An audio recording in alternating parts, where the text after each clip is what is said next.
My friend went to this church with a girl that he asked out. The girl was very, very beautiful. Her mother and her sisters were very, very beautiful, very old-fashioned and traditional. When he asked her out, she was happy to say yes, but only on the condition that they went to her church. So he went in thinking that weekly attendance in a church was a small price to pay for such a gorgeous and traditional lady. The preacher came out and started preaching and then screaming and hollering, and he threw his arms in the air and started speaking in tongues. Then everybody in the church, including the traditional young gorgeous lady, started speaking in tongues. Then everybody, including the preacher and the traditional young gorgeous lady, dropped to the floor and started rolling around, overcome by the Spirit.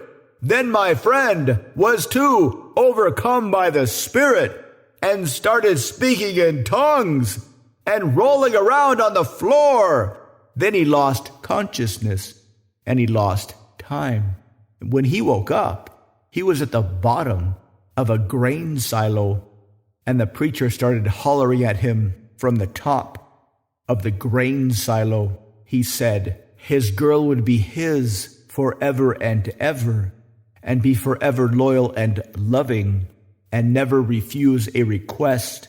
But he had to prove that he was pure to be completely accepted by this church. So one by one, the parishioners appeared and dropped snakes upon him for an hour. He sat terrified of the snakes all around him in the grain silo. And after the hour, the preacher came in.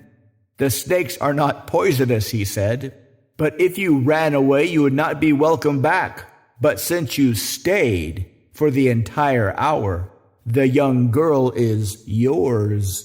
I will marry you too whenever you are ready. Now my friend lives happily ever after.